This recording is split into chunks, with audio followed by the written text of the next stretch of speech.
Start કરું છું. સાંભળજો બધા ધ્યાનથી વાતને. આપણે એને કાલે લાસ્ટમાં એક પ્રશ્ન એવો હતો કે n બરાબર 6 થી n બરાબર 1 માં જ્યારે કોઈ ઇલેક્ટ્રોન આવે છે ત્યારે આપણને એવું હતું કે ભાઈ IR, એના પછી UV અને આપણું જે વિઝિબલ રેન્જ હતું એમાં કેટલી રેખાઓ મળશે. પ્રશ્ન એવો હતો કે આપણું જે IR છે એના પછી આપણું જે UV છે અને આપણું જે વિઝિબલ રેન્જ છે એમાં કેટલી રેખાઓ મળશે, એવો આપણો પ્રશ્ન હતો કે જ્યારે n બરાબર 6 થી ઇલેક્ટ્રોન n બરાબર 1 માં આવે છે ત્યારે આપણો આ પ્રશ્ન હતો. સારું, હવે આના અંદર ધ્યાન આપજો કે કેટલી રેખાઓ મળશે, તો સમજી લેજો કેટલી રેખાઓ મળશે એ કહું છું. તો પહેલા આપણે એને અહીંયા જોઈશું બેટા, n બરાબર 6 લેવાનું છે. આપણે પહેલા n બરાબર શું લેવાનું છે? 6 લેવાનું છે. ઓકે, તો અહીંયા n બરાબર ધારો કે 6 છે, પછી એટલે n બરાબર 5 છે, પછી એટલે n બરાબર 4 છે, અહીંયા n બરાબર 3 છે, એટલે n બરાબર 2 છે અને અહીંયા n બરાબર 1 છે. તો આપણી અલગ અલગ આ જે છે એ રેખાઓ છે. સારું, હવે આપણે પહેલા શું કરીશું, તો 6 માંથી 1 માં આવવાનું છે. તો સમજો, ધારો કે એવું બને કે 6 માંથી 1 માં આવવાનું છે, તો ધારો કે એવું બને કે પહેલા જે હશે એ 6 માંથી ધારો કે 5 માં આવતો હશે. પહેલા આપણે માની લઈએ કે 6 માંથી 5 માં આવતો હશે, એના પછી 6 માંથી 4 માં આવતો હશે, પછી 6 માંથી 3 માં આવતો હશે, એના પછી 6 માંથી 2 માં આવતો હશે, એના પછી 6 માંથી 1 માં આવતો હશે. ક્લિયર? તો આ પહેલી વાત છે કે 6 માંથી 5 માં, 6 માંથી 4 માં, 6 માંથી 3 માં, 6 માંથી 2 માં અને 6 માંથી 1 માં આવી રીતે આવતો હશે.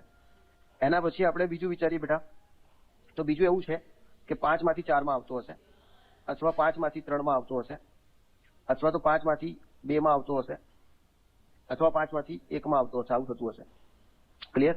એના સિવાય અગર આપણે વિચારવા જઈએ તો કેવું થશે બેટા? તો એવું થશે કે હાલ ક્યાં સુધી આવી ગયો? 4 સુધી આવી ગયો ને. ચલો, પછી 4 માંથી ધારો કે 3 માં આવે, એના પછી 4 માંથી 2 માં આવશે, એના પછી એવું વિચારીએ કે 4 માંથી 1 માં આવશે. ઓકે, એના પછી જો બેટા બીજું વિચારવા જઈએ તો શું થશે? તો ચલો બીજું આપણે વિચાર દઈએ. હાલ ક્યાં સુધી પહોંચી ગયા? 3 સુધી પહોંચી ગયા. ધારો કે એના પછી એવું બનતું હોય કે 3 માંથી 2 માં આવશે અને 3 માંથી 1 માં આવશે. તો અહીંયા તમને ટોટલ રેખાઓ કેટલી મળે છે? ચલો, તો 1 2 3 4 5 6 7 8 9 10 11 12 13 અને 14. 14 નહીં, 15 મળવી જોઈએ. ખરેખર અહીંયા રેખાઓ 15 મળવી જોઈએ, કેમ કે આપણે 6 માંથી n બરાબર 6 માંથી n બરાબર 1 માં આવીએ છીએ, એટલે 15 રેખાઓ મળવી જોઈએ. સારું, ચલો ચેક કરી લઈએ છીએ 15 રેખાઓ મળે છે કે નથી મળતી. 6 માંથી 5, 6 માંથી 4, 6 માંથી 3, 6 માંથી 2, 6 માંથી 1. ચલો, 5 થી 4, 5 થી 4, 5 થી 3, પછી 5 થી 2, 5 થી 1, 4 થી 3, 4 થી 2, 4 થી 1, એના પછી 3 થી 2 અને 3 થી 1. હા, હવે એના પછી એક રેખા હજી બાકી છે. ધ્યાન રાખજો કઈ રેખા બાકી હતી આપણી. તો એ કહી દઉં છું, આપણી જે રેખા બાકી છે એ છે 2 માંથી 1. ક્લિયર? તો 2 માંથી જે 1 ની જે રેખા હતી એ બાકી હતી. સારું, તો હવે આવી રીતે અહીંયા આપણને ટોટલ 15 રેખાઓ મળશે.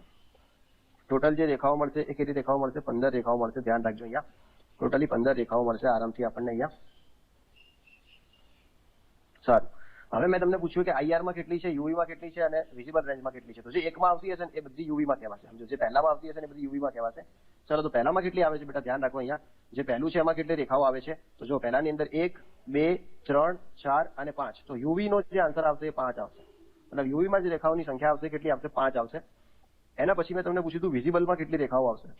ચલો, તો વિઝિબલમાં જ દેખી લઈએ. તો જે બીજામાં આવતી હશે 1 2, એના પછી 3 અને એના પછી 4. તો વિઝિબલમાં જે રેખાઓ આવતી હશે એની સંખ્યા કેટલી હશે? 4 હશે. અને એના પછી ખાસ ધ્યાન આપજો, સિદ્ધાર્થ મહેતા મેં એવું પૂછ્યું હતું IR માં કેટલી આવશે. તો ધ્યાન રાખજો, જે 3 માં આવતી હોય એ બી IR માં કહેવાય, 4 માં આવે એ બી IR માં કહેવાય, 5 માં આવે એ બી IR માં કહેવાય. બધી IR માં જ કહેવાય. સમજો, તો આ 3 વાળી પણ IR ગણાશે, 4 વાળી પણ IR ગણાશે અને 5 વાળી પણ શું ગણાશે? IR ગણાશે. સારું, તો અહીંયા 1 એટલે 2 એટલે આવશે 3, અહીંયા 4 એટલે 5 અને 6. તો IR માં રેખાઓ કેટલી આવશે? 6 આવશે. તો ધ્યાન રાખો, UV માં કેટલી રેખાઓ છે? 5 છે. એના પછી વિઝિબલ રેન્જમાં કેટલી રેખાઓ છે? 4 છે. અને IR માં કેટલી રેખાઓ છે? 6 છે. ચલો, 5 ને 4 9, 9 6 15. તો ટોટલ 15 રેખાઓ મળે છે. તો અહીંયા ધ્યાન રાખજો, તમારો જે આન્સર થશે એવો થશે બેટા કે IR માં રેખાઓની સંખ્યા 6 થશે, UV માં રેખાઓની સંખ્યા થશે આપણી, UV માં કેટલી હતી? 5 હતી. અને એના પછી જે આપણો વિઝિબલ છે એના અંદર રેખાઓની સંખ્યા 4 થશે. તો આ પ્રકારનો બેટા આપણો આન્સર આવશે. અને જે ટોટલ સંખ્યા છે રેખાઓની, બરાબર, ટોટલ નંબર ઓફ લાઈન, તો એ 15 થશે. મતલબ કે રેખાઓની અહીંયા જે કુલ સંખ્યા છે બેટા એ થશે આપણી 15. તો આ એક વસ્તુ ધ્યાન રાખવાની છે, રેખાઓની કુલ સંખ્યા 15 થશે. ઓકે, સારું. તો આટલી વાત કરી હતી. હવે આપણે વાત કરીએ છીએ આગળ ફોટો ઇલેક્ટ્રિક ઇફેક્ટ ઉપર વાત કરવા જઈ રહ્યા છીએ. ધ્યાનથી સમજવાની કોશિશ કરજો અહીંયા કે ફોટો ઇલેક્ટ્રિક ઇફેક્ટમાં આપણે વાત કરવાની છે બેટા કે ફોટો ઇલેક્ટ્રિક ઇફેક્ટ શું છે. તો એના વિશે અહીંયા થોડું આપણે સમજીશું. ઓકે, સારું. તો હવે સમજવાની કોશિશ કરીએ છીએ ફોટો ઇલેક્ટ્રિક ઇફેક્ટને.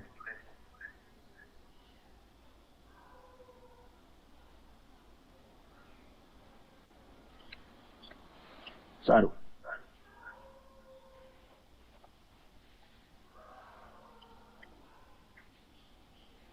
ઓકે બેટા, હવે અહીંયા ધ્યાન આપીશું ફોટો ઇલેક્ટ્રિક ઇફેક્ટમાં. બહુ મસ્ત અવાજ આવે છે, મને એવું લાગે છે અવાજ બહુ જ મસ્ત આવે છે. સારું. તો હવે ફોટો ઇલેક્ટ્રિક ઇફેક્ટ અહીંયા આગળ સ્ટાર્ટ કરું છું. ધ્યાનથી સમજો ફોટો ઇલેક્ટ્રિક ઇફેક્ટમાં શું કહેવા માંગે છે કવિ કાલિદાસ, બરાબર, અને સમજી લેજો ફોટો ઇલેક્ટ્રિક ઇફેક્ટ માટે કવિનું શું કહેવું થાય છે. ઓકે, સારું. ક્યાં ગયું?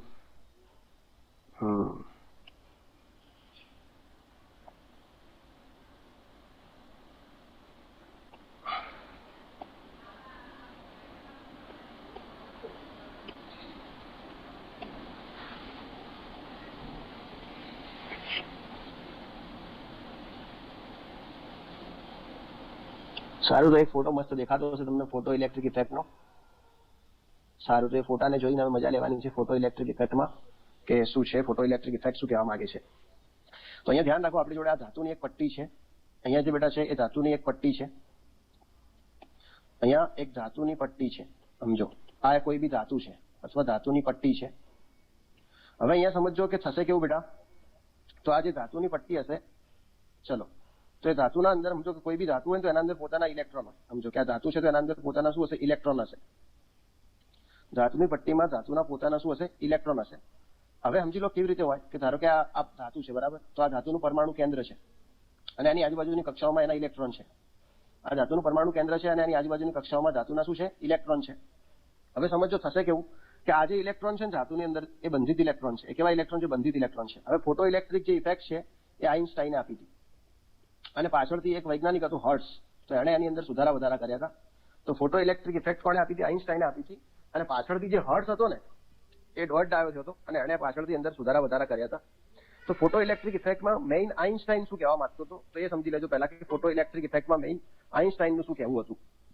તો આઇન્સ્ટાઈનનું ખાલી એટલું જ કહેવું હતું કે જ્યારે કોઈ ધાતુ છે, સમજો આ સૂર્ય છે, સૂર્યનો જે પ્રકાશ છે જ્યારે ધાતુ પર પડશે, સમજો અહીંયા જે સૂર્ય છે એ સૂર્યનો પ્રકાશ જ્યારે ધાતુ પર પડે છે ત્યારે ધાતુમાં રહેલા જે ઇલેક્ટ્રોન છે એ મુક્ત થાય છે, મતલબ ધાતુની સપાટી પરથી ઇલેક્ટ્રોન દૂર થાય છે. તો એણે એને ફોટો ઇલેક્ટ્રિક ઇફેક્ટ કીધી હતી. સમજો કે જ્યારે પ્રકાશ પડે છે ત્યારે ધાતુની સપાટી પર રહેલા જે ઇલેક્ટ્રોન છે એ દૂર થાય છે, એને ફોટો ઇલેક્ટ્રિક ઇફેક્ટ કીધી હતી. અહીંયાથી જે સૂર્યનો પ્રકાશ છે એ જ્યારે ધાતુની સપાટી પર પડશે ત્યારે એમાંથી જે ઇલેક્ટ્રોન હશે એ મુક્ત થશે અને એને ફોટો ઇલેક્ટ્રિક ઇફેક્ટ કીધી હતી. હવે એમ કીધું કે જેટલો અહીંયા પ્રકાશ વધારે આવશે એટલા વધારે ઇલેક્ટ્રોન મુક્ત થશે. હવે સમજી લો કે ઇલેક્ટ્રોન જ્યારે કક્ષાઓમાં જ્યારે જોડાયેલા હોય ત્યારે એમની જોડે બંધિત ઉર્જા હોય છે. જ્યારે ઇલેક્ટ્રોન કક્ષાઓમાં જોડાયેલા હોય ત્યારે એમની જોડે બંધિત ઉર્જા હોય છે. એ બંધિત ઉર્જાને આપણે ફાઈ કહીએ છીએ. દેખો અહીંયા મેટલના અંદર જે ઇલેક્ટ્રોન છે એમની ઉર્જાને એને ફાઈ કીધું છે. જ્યારે તમારા ઇલેક્ટ્રોન મેટલની અંદર છે એ વખતની ઉર્જાને એને બેટા ફાઈ કીધું છે. તો ધ્યાન રાખજો કે મેટલની અંદર જ્યારે ઇલેક્ટ્રોન હોય છે એ વખતની એની જે ઉર્જા છે એને ફાઈ કહેવામાં આવે છે. ઓકે, હવે જે બીજી વસ્તુ છે એ સમજો કે આ જે બંધિત ઇલેક્ટ્રોન છે એને જ્યારે પ્રકાશમાંથી પ્રકાશ આવશે ત્યારે શું થશે કે પ્રકાશમાંથી એને ઉર્જા મળશે. સમજો પ્રકાશમાંથી ઉર્જા મળશે, E = h. પ્રકાશના કિરણોમાં જે E = h જેટલી ઉર્જા છે એનું શોષણ કરશે આ ઇલેક્ટ્રોન અને થશે કેવું તો સમજો હવે કે ધારો કે અહીંયાથી પ્રકાશ આવ્યો છે, બરાબર, ફોટોન. તો ફોટોનમાં કેટલી ઉર્જા છે? h જેટલી ઉર્જા સમાયેલી છે. ફોટોનમાં h જેટલી ઉર્જા સમાયેલી છે. આ ઉર્જા અહીંયાથી ઇલેક્ટ્રોન મેળવે છે. જેવી ઉર્જા ઇલેક્ટ્રોન મેળવે છે એટલે ઇલેક્ટ્રોન શું કરશે કે પોતાની નીચલી ઉર્જા સ્તરમાંથી ઉપલા ઉર્જા સ્તરમાં જશે, એનાથી પણ ઉપલા ઉર્જા સ્તરમાં, એનાથી પણ ઉપલા ઉર્જા સ્તરમાં, એમ કરીને ઇલેક્ટ્રોન નીચલા ઉર્જા સ્તરમાંથી ઉપલા ઉર્જા સ્તરમાં જશે અને પછી ધાતુની સપાટી પર આવી જશે. અને ધારો કે એના કરતાં પણ વધારે ઉર્જા મળશે તો એવો ઇલેક્ટ્રોન બહાર નીકળી જશે. અને બહાર નીકળ્યા પછી એમ કે ઇલેક્ટ્રોન ગતિ કરશે. સમજો બહાર નીકળ્યા પછી આ જે ઇલેક્ટ્રોન છે એ ગતિ કરશે. એટલે જો તમે અહીંયા એવું લખ્યું છે E = 1/2mv². એનો મતલબ કે ઇલેક્ટ્રોન પાસે એક પ્રકારની ગતિ ઉર્જા પણ અહીંયા હશે. એવું કહેવા માંગે છે કે ઇલેક્ટ્રોનના અંદર એક પ્રકારની ગતિ ઉર્જા પણ અહીંયા જોઈ શકાશે. તો આ વાત થઈ છે અહીંયા આગળ કે ભાઈ ઇલેક્ટ્રોનના અંદર ગતિ ઉર્જા પણ તમે અહીંયા આગળ જોઈ શકો છો. ઓકે, તો આ ધ્યાન રાખજો કે ભાઈ ઇલેક્ટ્રોનના અંદર તમને અહીંયા ગતિ ઉર્જા પણ જોવા મળી શકે છે. સારું છે. ઓકે, હવે બીજી વાત કરીએ આપણે આગળ કે ફોટો ઇલેક્ટ્રિક ઇફેક્ટના અંદર કવિનું મેઇન જે વાતો હતી એ કહેવાની શું વાત થતી હતી તો સમજો હવે અહીંયા જે પહેલા જે એચની જેટલી ઉર્જા છે એના વિશે વાત કરીએ તો એચની જેટલી ઉર્જા એ શું છે તો એચની જેટલી ઉર્જા એ 5 + ke છે, મતલબ કે ગતિ ઉર્જા છે. સમજો ધારો કે કોઈ બી ધાતુની સપાટીના અંદર એના જે ઇલેક્ટ્રોન રહેલા હશે, સમજો ધાતુની સપાટીના અંદર એના જે ઇલેક્ટ્રોન રહેલા હશે એને જ્યારે એચની જેટલી ઉર્જા મળશે એટલે ઇલેક્ટ્રોન મુક્ત થઈ જશે અને સાથે સાથે ઇલેક્ટ્રોન દોડવા પણ માંગશે, એટલે કે ઇલેક્ટ્રોન ગતિ પણ કરશે. સાથે સાથે આપણા જે ઇલેક્ટ્રોન હશે એ ગતિ પણ કરશે. તો ધ્યાન રાખજો કે ઇલેક્ટ્રોન મુક્ત પણ થશે અને ઇલેક્ટ્રોન સાથે સાથે બેટા ગતિ પણ કરશે અને સાથે સાથે ઇલેક્ટ્રોન મુક્ત પણ થઈ જશે. તો અહીંયા જે એચ ન્યુ ઉર્જા છે એ ધ્યાન રાખજો. તો એચ ન્યુ ઉર્જા એ શું છે તો એચ ની ઉર્જા એ 5 + ke છે. ફાઈ શું છે તો ફાઈ એ બંધિત ઉર્જા છે. સમજો ફાઈ એ બંધિત ઇલેક્ટ્રોનની ઉર્જા છે, બંધિત ઇલેક્ટ્રોનની ઉર્જા. તો ધ્યાન રાખજો ફાઈ એ બંધિત ઇલેક્ટ્રોનની ઉર્જા છે અને જે ke છે એ ગતિ ઉર્જા છે. ક્લિયર? ke શું છે? ગતિ ઉર્જા છે. હવે સમજો કે ખાલી ઇલેક્ટ્રોનને તમારે મુક્ત કરાવવો છે, મતલબ અહીંયા ધાતુમાંથી ઇલેક્ટ્રોન છે એને ખાલી તમારે અહીંયા જસ્ટ બહાર કાઢવો છે, ઇલેક્ટ્રોનને જસ્ટ ખાલી તમારે મુક્ત કરવો છે. તો એના માટે તમારે ફાઈ ઉર્જા આપવી પડશે. કેટલી ઉર્જા આપવી પડશે? ફાઈ ઉર્જા. દેખો આને ફાઈ પણ કહેવાય અથવા આને વર્ક ફંક્શન પણ કહેવાય અથવા આને h0 પણ કહેવાય. સમજો તમે ચાહે ફાઈ કહો, ચાહે એને વર્ક ફંક્શન w0 કહેશો અથવા h0 કહેશો. દેખો આને 3 નામથી ઓળખવામાં આવે છે. ફાઈ નામથી ઓળખવામાં આવે છે, અથવા તો w0 નામથી ઓળખવામાં આવે છે, અથવા તો એને h0 નામથી ઓળખવામાં આવે છે. તમે 3 માંથી ગમે તે કહેશો. અથવા આને થ્રેશોલ્ડ એનર્જી કહેવામાં આવે છે. થ્રેશોલ્ડ એનર્જી મતલબ કે થ્રેશોલ્ડ ઉર્જા એવા નામથી પણ આને ઓળખવામાં આવતી હોય છે. તો ખાસ ધ્યાન રાખજો, તમે આને થ્રેશોલ્ડ ઉર્જા પણ બેટા કહી શકો છો. હવે અહીંયા સમજો કે આ જે થ્રેશોલ્ડ ઉર્જા છે એ શું છે તો સમજો થ્રેશોલ્ડ ઉર્જા એટલે ઇલેક્ટ્રોનને ધાતુમાંથી મુક્ત કરતી વખતે આપવી પડતી ઓછામાં ઓછી ઉર્જા એને કહેવાશે થ્રેશોલ્ડ ઉર્જા અને જેને કહેવાશે h0. હવે થશે કેવું કે જે પ્રકાશની જે ઉર્જા હશે ને h0 એ હંમેશા h0 કરતા વધારે હોય, મતલબ કે જે આપણું h હોય ને એ હંમેશા ફાઈ કરતા વધારે હોય. પ્રકાશમાંથી જે ઉર્જા મળતી હોય ને એ હંમેશા આપણા વર્ક ફંક્શન કરતા વધારે હોય. સમજો ધારો કે સૂર્યપ્રકાશમાંથી જે ઉર્જા આવે છે એ h છે અને h ની જે વેલ્યુ છે ને એ વધારે છે હંમેશા કોના કરતા? h0 કરતા. તો ઇલેક્ટ્રોનને મુક્ત થવા માટે આટલી ઉર્જાની જ જરૂર છે. સમજો ઇલેક્ટ્રોનને મુક્ત થવા માટે આટલી ઉર્જાની જ જરૂર છે, પણ એના કરતા વધારે ઉર્જા ધારો કે ઇલેક્ટ્રોનને મળશે તો ઇલેક્ટ્રોન મુક્ત પણ થશે અને ગતિ પણ કરશે. એટલા માટે એમ કહેવાય છે કે h = h0 + ke. અને આ જે h છે એ હકીકતમાં શું છે તો e = h છે અને તમે આને e = nh પણ કહી શકો. અને ધારો કે તમે nh કહેશો એ વખતે તમારું જે e છે એ i બની જશે અને થઈ જશે nh. પણ હવે e ને તમારે i ક્યારે કહેવાનો? સમજો e ને તમારે i ક્યારે કહેવાનો? મતલબ કે તમારી જે ઉર્જા છે એને તમે આયનીકરણ ઉર્જા ક્યારે કહેશો?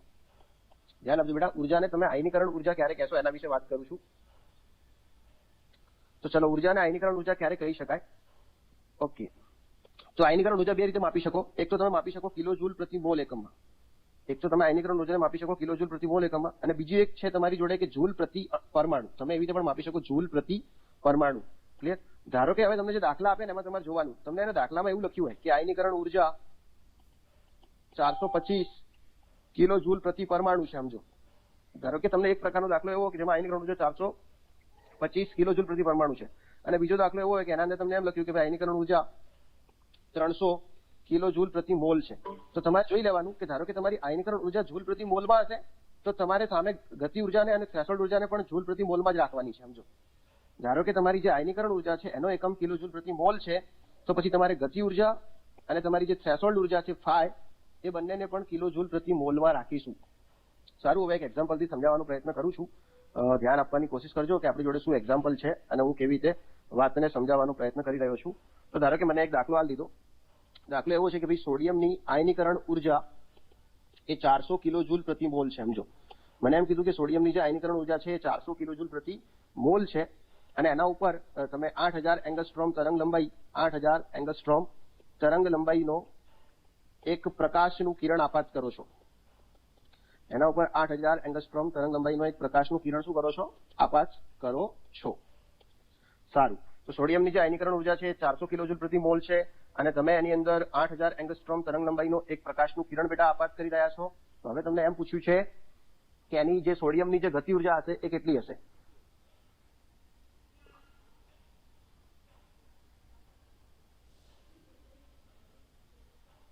સોડિયમની ગતિ ઉર્જા કેટલી હશે એવો આપણને અહીંયા પ્રશ્ન પૂછ્યો છે. સારું, તમે સમજતા હશો કે હું શું પૂછ્યું છે. ઓકે, તો એમ કીધું છે કે જે સોડિયમમાંથી જે ઇલેક્ટ્રોન મુક્ત થશે, સોડિયમમાંથી જે ઇલેક્ટ્રોન મુક્ત થશે તેની ગતિ ઉર્જા કેટલી હશે, તેની ગતિ ઉર્જા કેટલી હશે. સારું, તો આપણને એવો પ્રશ્ન પૂછ્યો છે કે ઇલેક્ટ્રોન જે મુક્ત થવાનો છે એની ગતિ ઉર્જા કેટલી હશે. બેટા ધ્યાન આપજો, આપણને એવું પૂછ્યું છે કે જે ઇલેક્ટ્રોન મુક્ત થશે એની ગતિ ઉર્જા કેટલી હશે. તો પહેલા અહીંયા તમને લેમ્ડા આપી છે, ચલો આન્સર આપી દઉં. લેમ્ડા કેટલો આપ્યો છે? 8000 એંગસ્ટ્રોમ. હવે આ આપાત પ્રકાશની તરંગ લંબાઈ આપી છે. આ જે લેમ્ડા છે શું છે? આપાત પ્રકાશની તરંગ લંબાઈ. મતલબ કે સમજો કે તમારી આ ધાતુ છે, સોડિયમ ધાતુ છે. હવે અહીંયા સૂર્ય છે, ક્લિયર? તો સૂર્યમાંથી જે પ્રકાશ આવ્યો છે એ 8000 એંગસ્ટ્રોમનો છે. સૂર્યમાંથી જે પ્રકાશ આવ્યો છે કેટલા એંગસ્ટ્રોમનો છે? 8000 એંગસ્ટ્રોમનો. અને જે તમારી આયનીકરણ ઉર્જા છે 400 કિલોજૂલ પ્રતિ મોલ છે. એનો મતલબ કે તમારી જે ઈની વેલ્યુ છે અહીંયા આયોનાઇઝેશન એન્થાલ્પીની વેલ્યુ એ છે 400 કિલોજૂલ પ્રતિ મોલ. આયોનાઇઝેશન એન્થાલ્પી બેટા કેટલી છે? 400 કિલોજૂલ પ્રતિ મોલ છે. સારું, હવે તમારે પહેલા ફાઈ શોધવાનું રહેશે કે ફાઈ કેટલો છે. હવે એના માટે આપણે શું કરીશું? તો ફાઈ ઇઝ ઇક્વલ ટુ એને કહેવાશે NH/0. Clear? Phi is equal to શું થશે? ઓકે, H/0 થશે. મતલબ કે જે આપાત પ્રકાશની તરંગ લંબાઈ એના પરથી આપણે ફાઈ શોધીશું.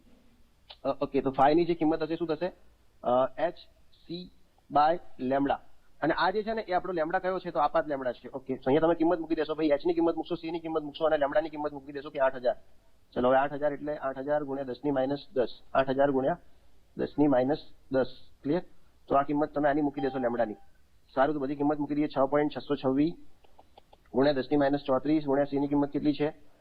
3 ગુણ્યા 10⁸. આગળ આની કિંમત કેટલી છે? 8000 ગુણ્યા 10⁻10. સારું, તો આ બધી કિંમતો મેં મૂકી દીધી છે અહીંયા અલગ અલગ.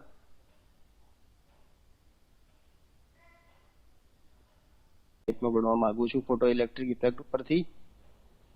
સારું, હા, અહીંયા છે સીજીએમ પરમાણુનો જે કાર્ય વિધેય છે. હા, 2.51 જોજો, 2.51 ઉપર ધ્યાન આપજો.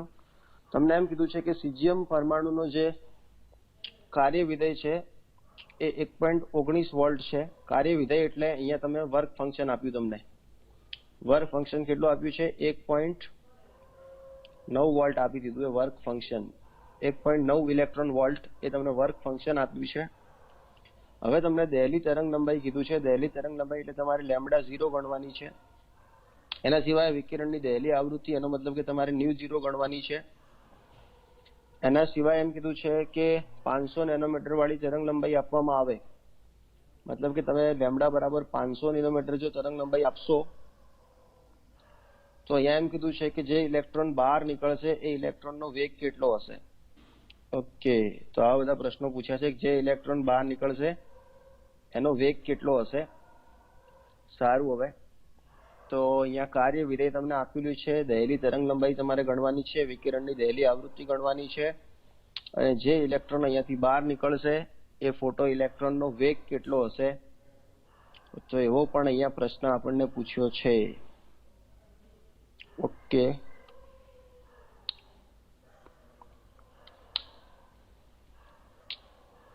કોને કોને મારો અવાજ નથી સંભળાતો મેસેજ લખજો.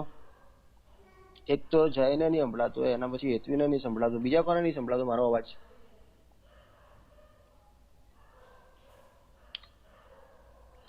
જે લોકો ના સંભળાતો એ મેસેજ નાખજો અવાજ.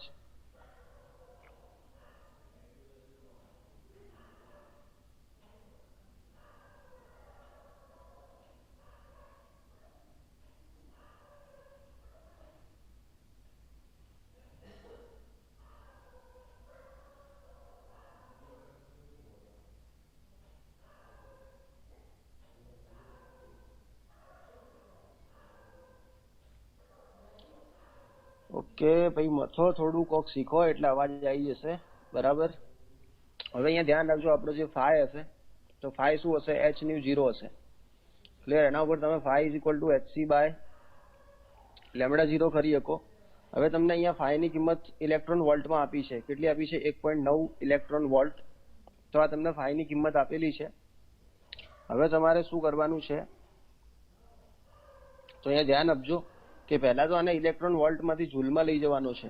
તો અહીંયા તમને એને રેશિયો આપેલો હશે કે ભાઈ ઇલેક્ટ્રોન વોલ્ટ અને જૂલ વચ્ચેનું શું છે રેશિયો.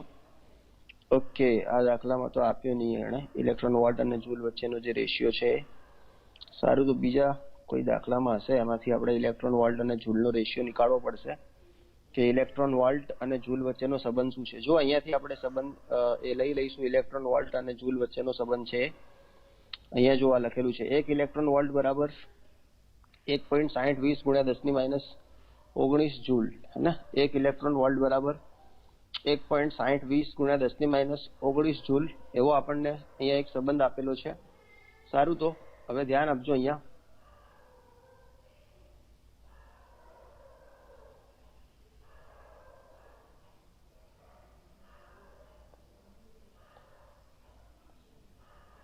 ઓકે, તો પહેલા આપણને જે ઇલેક્ટ્રોન વોલ્ટમાં આપ્યો છે એને આપણે જૂલમાં કન્વર્ટ કરી દઈશું. ચલો, તો 1 ઇલેક્ટ્રોન વોલ્ટ બરાબર કેટલું હતું? 1.60 ગુણ્યા 10-19 જૂલ હતું. તો 1.9 ઇલેક્ટ્રોન વોલ્ટ બરાબર કેટલા જૂલ થશે? તો એ જેટલા પણ જૂલ થશે, બરાબર. તો કેટલા થશે હવે કહી દઉં છું તમને. તો જૂલ તમારા થઈ જશે, કેટલાને કરતા બનાવીશું. ઓકે, તો શું થશે? તો 1.9 ગુણ્યા 1.6 ગુણ્યા 10-19 ભાગ્યા 1, તો આટલા જૂલ તમારું ફાઈ થઈ જશે, બરાબર. તો પહેલા આપણે ફાઈને જૂલમાં લઈ લીધું છે. હવે અહીંયા સમજો કે ફાઈ ઇઝ ઇક્વલ ટુ શું છે? તો hc/λ0 છે. Phi is equal two hc/λ0 છે. તો હવે ફાઈની કિંમત મૂકી દેવાની છે અહીંયા. h ની કિંમત 6.626 ગુણ્યા 10-34, અને પછી c ની કિંમત શું છે? તો 3 ગુણ્યા 10-8 મીટર પ્રતિ સેકન્ડ, અને તમારે λ0 અહીંયા શોધવાનો છે. સારું, હવે ફાઈની તમને જે બી કિંમત મળી છે જૂલમાં મળી છે. સમજો, ફાઈની આ જે કિંમત મળી છે જૂલમાં મળી છે, તો સામે મૂકી દો ફાઈની કિંમત કે 1.9 ગુણ્યા 1.6 ગુણ્યા 10-19, ને એના સામે તમે આ પદ મૂકી દો. આ જે પદ છે એ સામે પદ મૂકી દેશો, અને નીચે તમારે λ0 છે. હવે ધારો કે તમે અહીંયાથી λ0 ને કરતા બનાવશો એટલે તમને λ0 જે પણ હશે મીટરમાં મળી જશે. સમજણ પડી? મતલબ અહીંયાથી x, y, z જે બી વેલ્યુ હશે એ તમને λ0 ની મળી જશે. તો આવી રીતે તમે λ0 શોધી શકશો, અને આને કહેવાશે દહેલી તરંગ લંબાઈ. આ જે λ0 છે એને શું કહેવાશે? દહેલી તરંગ લંબાઈ, ઓછામાં ઓછી તરંગ લંબાઈ. તો ધ્યાન રાખજો, આપણે λ0 ને બેટા દહેલી તરંગ લંબાઈ અથવા તો એને ઓછામાં ઓછી તરંગ લંબાઈ તરીકે ઓળખીએ છીએ. તો એ સમજવાનું છે કે λ0 છે એ આપણી દહેલી તરંગ લંબાઈ અથવા ઓછામાં ઓછી તરંગ લંબાઈ છે. સારું, હવે આના ઉપરથી આપણે બીજી એક વસ્તુ આપણને શોધવાની એને કીધી હતી કે ν0 શોધવાનું છે. તો ચલો, ફાઈ ઇઝ ઇક્વલ ટુ શું છે સૂત્ર? Phi is equal to h ν0, આવું સૂત્ર છે. તો હવે ફાઈની જે કિંમત હતી આટલી મળી ગઈ છે જૂલમાં, 1.9 ગુણ્યા 1.6 ગુણ્યા 10-19 કુલમ, બરાબર, ઇઝ ઇક્વલ ટુ h ની જે કિંમત હોય તો અહીંયાથી ν0. સારું, હવે આની અંદર તમે ν0 ને કરતા બનાવશો એટલે તમને ν0 નો બી જે આન્સર હશે મળી જશે. અને આ જે ν0 છે એને દહેલી આવૃત્તિ કહેવાશે. ν0 નું શું કહેવાશે? દહેલી આવૃત્તિ કહેવાશે. તો આવી રીતે તમને અહીંયાથી બેટા ν0 પણ મળી જશે. ચલો, તો અહીંયા જે બી એકમ આવશે એ હર્ટ્ઝમાં આવશે, અને આવી રીતે ν0 મળશે. ચલો, હવે આપણને દાખલામાં શું શું વસ્તુ પૂછી હતી તમને કહી દઉં છું. સારું, દાખલામાં એને કેટલી વાતો પૂછી હતી આપણને. ઓકે, તો આખો દાખલો ફરીથી જોઈ લો. આપણને પહેલા એને અહીંયા કાર્ય વિધેય આપી હતું. કાર્ય વિધેય મતલબ કે વર્ક ફંક્શન આપી દીધું હતું. એ ઇલેક્ટ્રોન વોલ્ટમાં હતું. ચલો, વર્ક ફંક્શન ઇલેક્ટ્રોન વોલ્ટમાં હતું એટલે પહેલા આપણે એને જૂલમાં લઈ ગયા. એના પછી જે બીજું કામ હતું કે આપણને એને λ0 કીધી હતી, તો આપણે λ0 શોધી મારી છે. એના પછી ν0 કીધો તો ν0 શોધી માર્યો છે. હવે આપણને એને વેગ શોધવાનો કીધો છે. તો વેગ શોધવા માટે પહેલા મારે ગતિ ઉર્જા લાવવી પડશે કે E = 1/2 mv². એના ઉપરથી મારે ગતિ ઉર્જા લાવવી પડશે. હવે આણે મને એક લેમ્બડા આપી છે કે જેના ઉપરથી હું આયનીકરણ ઉર્જા શોધી શકું. અહીંયા દેખો એક બીજી લેમ્બડા આપી છે કે ભાઈ આ જે લેમ્બડા છે મતલબ આટલી જે તરંગ લંબાઈ છે, આ તરંગ લંબાઈના કારણે એમ કે ઇલેક્ટ્રોન બહાર નીકળતા હોય છે, એ તરંગ લંબાઈ મને અહીંયા આપી છે. તો એના ઉપરથી હું આયનીકરણ ઉર્જા શોધી રહીશ એટલે આગળ કામ થઈ જશે મારું. સારું, તો હવે આયનીકરણ ઉર્જાને આપણે શોધી દઈએ છીએ. અને અહીંયા જે આપણને જે રકમ આપી છે એ ઇલેક્ટ્રોન વોલ્ટમાં આપી છે, અને પરમાણુનું કાર્ય વિધેય આપ્યું છે. અહીંયા ખાસ ધ્યાન રાખજો, તમને જે કાર્ય વિધેય આપ્યું છે એ પરમાણુનું આપ્યું છે. મતલબ કે એક પરમાણુનું કાર્ય વિધેય તમને આપ્યું છે, એક જ પરમાણુનું આપ્યું છે, એટલે તમારે આયનીકરણ ઉર્જા પણ એક પરમાણુ માટે જ શોધવાની છે. ધ્યાન રાખજો, અહીંયા કાર્ય વિધેય એક પરમાણુનું છે, માટે તમે જે આયનીકરણ ઉર્જા શોધશો બેટા એ પણ એક પરમાણુ માટે જ શોધજો. તો આ ખાસ વસ્તુને ધ્યાન રાખવાની છે કે આપણે આયનીકરણ ઉર્જા પણ અહીંયા એક પરમાણુ માટે જ શોધવાની છે, કેમ કે આપણને કાર્ય અહીંયા એક પરમાણુ માટેનું આપ્યું છે કાર્ય વિધેય, એટલા માટે. સારું, ચલો હવે તો આગળ આપણે જઈએ છીએ હવે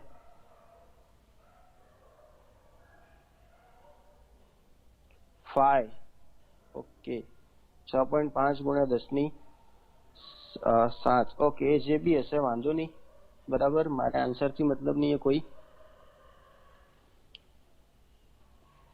સારું હવે અહીંયા જોજો તો 5 ની આ કિંમત આવી જશે અરે h0 ની આ કિંમત આવી જશે બરાબર હવે મારે શું કરવાનું છે કે E hc/λ મૂકવાનું છે હવે અહીંયા જે લેમ્બડા મૂકવાની છે 500 નેનોમીટર મૂકવાની છે અહીંયા જે લેમ્બડા મૂકી છે 500 નેનોમીટર મૂકી છે એટલે મને અહીંયાથી ઉર્જા મળી જશે સારું તો E h ની કિંમત એના પછી c ની કિંમત ને એટલે 500 ગુણ્યા 10⁻⁹ મીટર હવે અહીંયાથી મને જે વેલ્યુ મળશે E એ ખરેખર મારી આયનીકરણ ઉર્જા હશે અહીંયાથી મને જે મળશે એ આયનીકરણ ઉર્જા હશે સીજીએમની ધ્યાન રાખજો અહીંયાથી જે E ની વેલ્યુ મળશે એ ખરેખર સીજીએમની શું હશે આયનીકરણ ઉર્જા હશે ચલો તો હવે સીજીએમની જે આયનીકરણ ઉર્જા છે એની આ વેલ્યુ મળશે મને આ સીજીએમની શું મળશે આયનીકરણ ઉર્જા તો એનો જે બી આન્સર આવતો હોય XYZ તો એ આન્સર તમારે જૂલ પ્રતિ પરમાણુ આવશે ક્લિયર એ આન્સર આવશે જૂલ પ્રતિ પરમાણુ આવશે કેમ કે આપણે અહીંયા એક વડે ગુણાયેલું છે સમજો કોઈ વડે ગુણાયેલું ના હોય તો આપણે એવું સમજીશું કે અહીંયા એક વડે ગુણાયેલું છે સમજો અહીંયા એક વડે ગુણાયેલું છે મતલબ કે આપણે એક પરમાણુની ઉર્જા સમજીશું આને સારું તો આવી રીતે તમને ઉર્જા મળી જશે હવે ઉર્જા મળી ગયા પછી આપણું સિમ્પલ સૂત્ર છે તો આપણું સૂત્ર શું છે કે ભાઈ આયનીકરણ ઉર્જા h0 ke ક્લિયર અને આયનીકરણ ઉર્જા આપણને અહીંયાથી મળી જશે ધારો કે XYZ જે પણ મળી આયનીકરણ ઉર્જા તો એ XYZ આયનીકરણ ઉર્જાની કિંમત એના પછી h0 5 તો એ 5 ની કિંમત આપણને ખબર હશે કેમ કે કેટલી મળશે અને અહીંયાથી મળી જશે આપણને 1/2 mv². અહીંયા જે દળ છે તો આપણે ઇલેક્ટ્રોનનું દળ લઈ લઈશું કેમ કે આપણે ઇલેક્ટ્રોનનો વેગ શોધવાનો છે આપણે વેગ ઇલેક્ટ્રોનનો શોધવાનો છે તો અહીંયા દળ આપણે ઇલેક્ટ્રોનનો લઈશું અને અહીંયાથી v² ને કરતા બનાવીશું તો v² ને કરતા બનાવીશું એના પછી આપણે v² નથી જોઈતો v જોઈએ છે એટલે આપણે v નો આન્સર લાવી દઈશું અહીંયાથી શોધીને એ જે પણ આન્સર આવશે મીટર પર સેકન્ડમાં રહેશે આવી રીતે તમે વેગ શોધી શકશો ઇલેક્ટ્રોન માટેનો ચલો હવે આમાં જેને બી ખબર પડી હોય દાખલામાં એ લોકો કમેન્ટમાં હા લખે કમેન્ટમાં હા લખશે દાખલામાં ખબર પડી હોય એમને જો અહીંયા 3 વસ્તુ શોધવાની હતી એક વસ્તુ હતું λ0 મતલબ દહેલી તરંગ લંબાઈ બીજી વસ્તુ શોધવાની હતી ν0 મતલબ કે દહેલી આવૃત્તિ અને ત્રીજી વસ્તુ અહીંયા શોધવાની હતી તમારે એ હતું વેગ શોધવાનો હતો તો ચલો દેખો λ0 અને ν0 લાવવું બિલકુલ ઈઝી છે હવે એના માટે તો કોઈ મથવાની જરૂર હતી જ નહીં તમારે λ0 અને ν0 માટે કશું મથવાની જરૂર હતી નહીં દેખો એકદમ ઈઝી મેથડ હતી λ0 અને ν0 લાવવા માટે તો સમજો કે તમારી જોડે આવું હતું સમજો કે તમારી જોડે φ હતો તો તમે ખાલી આવું લખ્યું હોત ને φ h0 તો આમાંથી બી તમને ν0 મળી જાય બરાબર હવે આમાંથી કરતા બનાવો તમે આને ν0 ને તમને ν0 મળી જાય એના પછી તમે ν0 બરાબર શું થાય c/λ0 થઈ જાય અને એના અંદરથી તમે λ0 ને કરતા બનાવો તો તમને λ0 મળી જાય તો જો આ બે વસ્તુ તો લાવી બિલકુલ ઈઝી હતી ν0 અને λ0 એ લાવવા બહુ ઈઝી હતા પણ હવે તમને જે 500 મીટર જે તરંગ લંબાઈ આપી ને નેનોમીટરમાં એના ઉપરથી તમારે આયનીકરણ ઉર્જા લાવવાની હતી જે 500 નેનોમીટર જે તરંગ લંબાઈ આપી એના ઉપરથી તમારે શું લાવવાની હતી આયનીકરણ ઉર્જા લાવવાની હતી અને બેટા પછી આયનીકરણ ઉર્જા લાવ્યા પછી તમારે આ સૂત્ર વાપરવાનું હતું કે આયનીકરણ ઉર્જા h0 ke અને પછી એમાં ke ની કિંમત મૂકવાની હતી 1/mv² અને પછી આન્સર આપવાનો હતો એટલે રમેશ ચૌધરી સિવાય કોઈને ખબર જ નહીં પડી દાખલામાં ચલો જે ના ખબર પડી હોય ના લખજો એટલે જે લોકોને દાખલામાં ખબર નથી પડી એ લોકો ના લખજો જે લોકોને ના ખબર પડી હોય ના લખો બેટા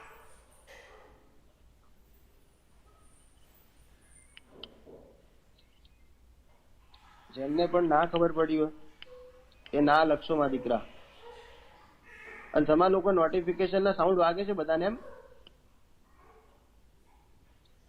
ઓકે તો હવે એના માટે તમારે શું કરવાનું કહું જ્યારે તમે ને આ મીટિંગ પતી જાય ને પછી નવી મીટિંગ ચાલુ થાય ને એટલે તમારા અંદર મીટિંગ સેટિંગમાં જઈ અને મેસેજની જે ચેટના જે સેક્શનમાં સાઉન્ડ વાગે ને એ રે જોઈ લેવાના ક્લિયર ઓકે સારું હવે જેમને બી ખબર નથી પડી ને તો એ વિડીયો હું થોડી વાર પછી સ્ટેટસમાં મૂકીશ, બીજી વાર જોઈ લેજો.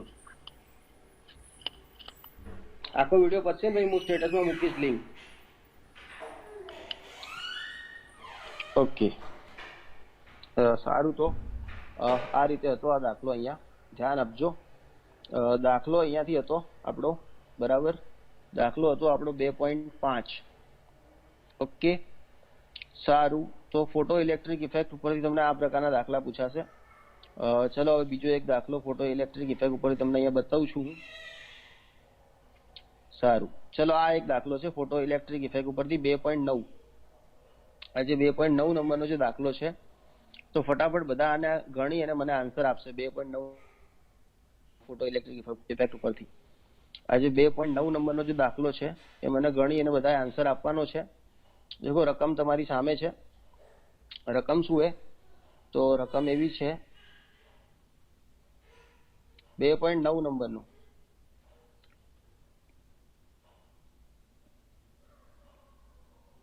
ઓકે, તમને કીધું છે કે ભાઈ 4 ગુણ્યા 10⁻7 મીટર તરંગ લંબાઈ ધરાવતો એક ફોટોન. એનો મતલબ કે તમને લેમ્બડા આપી દીધો છે. શું આપ્યો છે? લેમ્બડા. ચલો, તમને લેમ્બડા આપી દીધો છે. કેટલો આપ્યો છે? 4 ગુણ્યા 10⁻7 મીટર. તો તમને આ લેમ્બડા આપ્યો છે 4 ગુણ્યા 10⁻7 મીટર. એક ફોટોન ધાતુની સપાટીને અથડાય છે અને એનું કાર્ય વિધેય આટલું છે. સમજો, કાર્ય વિધેય એટલે તમને ફાઈ આ દીધું છે. કાર્ય વિધેય એટલે શું આપી દીધું છે? ફાઈ. ઓકે, કેટલું આપ્યું છે કાર્ય વિધેય? 2.13 ઇલેક્ટ્રોન વોલ્ટ આપી દીધું છે. 2.13 ઇલેક્ટ્રોન વોલ્ટ. તો હવે તમને કીધું છે ફોટોનની ઉર્જા ગણો, મતલબ તમારે ઈ ગણવાની છે. એક તો ફોટોનની ઉર્જા ગણવાની છે ઈ, સાથે સાથે તમારે ઉત્સર્જિત ફોટોનની ગતિ ઉર્જા ગણવાની છે, મતલબ કે તમારે કેઈ ગણવાનો છે. શું ગણવાનો છે? કેઈ ગણવાનો છે, ઉત્સર્જિત ફોટોનની ગતિ ઉર્જા. સારું. એના પછી કીધું છે કે ફોટો ઇલેક્ટ્રોનનો વેગ ગણવાનો છે, મતલબ કે એની વેલોસિટી ગણવાની છે. ચલો હવે આપણે સ્ટાર્ટ કરીએ. તો પહેલા બેટા ઉર્જા ગણવાની છે, સમજો. સારું, તો અહીંયા ધ્યાન રાખજો. હવે ઉર્જા કેવી રીતે ગણાશે? ક્લિયર? ઓકે, ઉર્જા કેવી રીતે ગણાશે એ જોઈ લો. તો પહેલા આપણા જોડે તરંગ લંબાઈ છે, તો એના ઉપરથી આપણે ઉર્જા ગણ દઈશું. ચલો, તો E = શું થશે? hc/લેમ્બડા થશે. ઓકે, તો હવે h ની જે પણ કિંમત હશે મૂકી દઈશું અહીંયા આપણે. ચલો, h ની કિંમત જે બી આવતી હોય એ h ની કિંમત મૂકી દેવાની. અને પછી લેમ્બડા અહીંયા કેટલો હતો આપણા જોડે? 4 ગુણ્યા 10⁻7 મીટર. ક્લિયર? તો આના ઉપરથી તમને ઉર્જા મળી જશે. તો બિલકુલ ઈઝી છે કે તમને આના ઉપરથી ઉર્જા મળી જશે. અને જે પણ ઉર્જા મળશે એ જૂલમાં મળશે. આન્સર તમારે જાતે લાવવાનો. જે પણ ઉર્જા મળશે એ જૂલમાં મળશે. h ની કિંમત 6.626 ગુણ્યા 10⁻34 અને c ની કિંમત 3 ગુણ્યા 10⁸. ક્લિયર? તો આવી રીતે ઉર્જા મળી જશે, મતલબ પહેલાનો આન્સર આવી જશે. અહીંયા હું કોઈ બી પ્રશ્નના જવાબ લાવવાનો નથી, ખાલી કહીશ કે બેટા આ રીતે જવાબ આવશે. ક્લિયર? બાકી હું જવાબ લાવવા નહીં બેસું પ્રશ્નોના, કે કેવી રીતે આવે છે અને શું છે ને બધું લાવવા નહીં બેસી આપણે જવાબ. સારું, ચલો.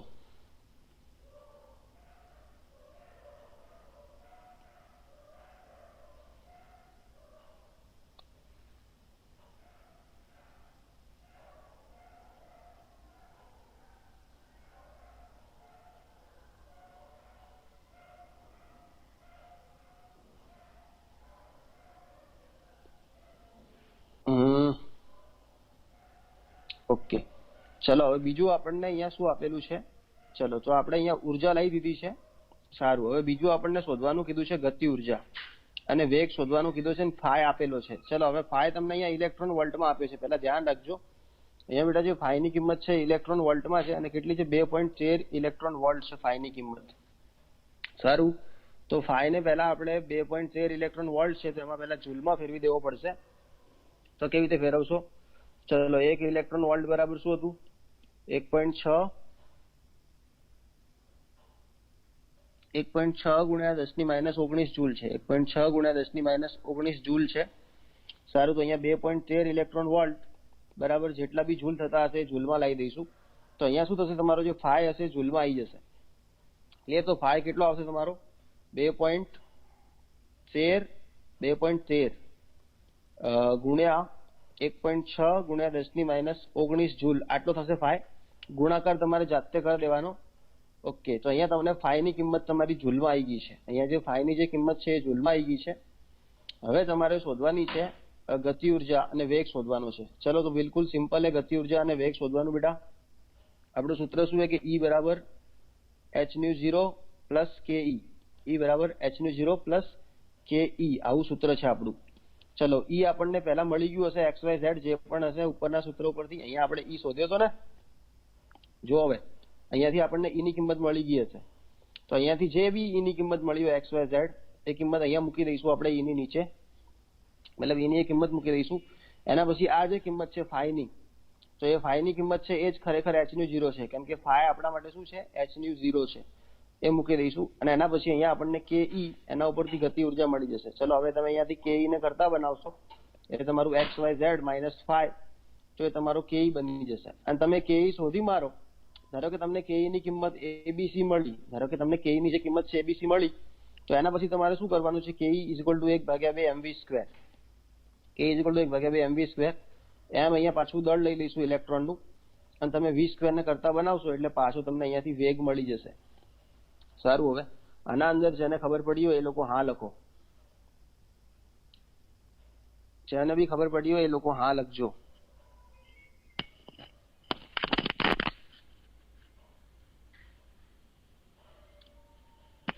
તો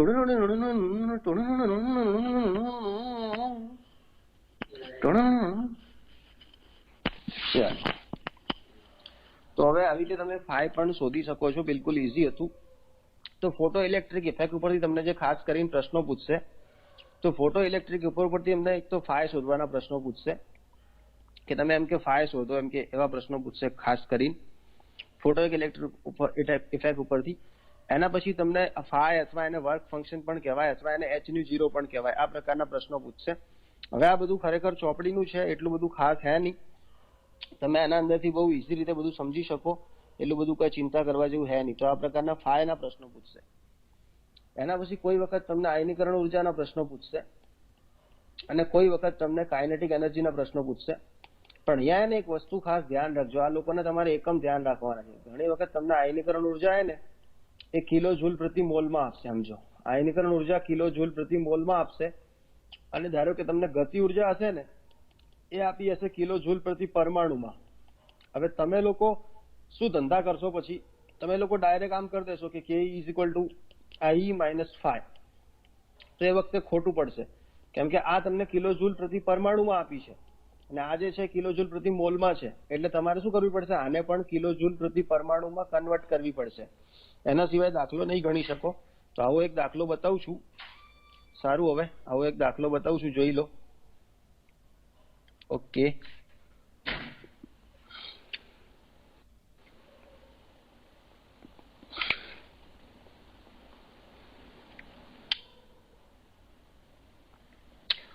અહીંયા છે દાખલો 2.8, બરાબર. જો મસ્ત દાખલો છે 2.8. સારું, હવે તમને એમ કીધું છે કે 300 નેનોમીટર તરંગ લંબાઈ ધરાવતું એક વિકિરણ સોડિયમની સપાટી પર પડે છે ત્યારે એની ગતિજ ઉર્જા આટલી છે. દેખો, પહેલા તમને લેમડા આપી દીધી છે. લેમડા કેટલી છે બેટા? 300 નેનોમીટર. એના પછી ગતિજ ઉર્જા, ગતિ ઉર્જા એટલે શું આપી છે બેટા? ke આપી દીધી છે. કેટલી છે ke? ke છે 1.68 ગુણ્યા 10⁵. 1.68 ગુણ્યા 10⁵ જૂલ મોલ ઇનવર્સ. સારું, 1.68 ગુણ્યા 10⁵, 1.68 ગુણ્યા 10⁵ જૂલ પ્રતિ મોલ. તો આ તમને ke આપી છે, એના ભાઈ લેમડા આપ્યો છે. ક્લિયર છે?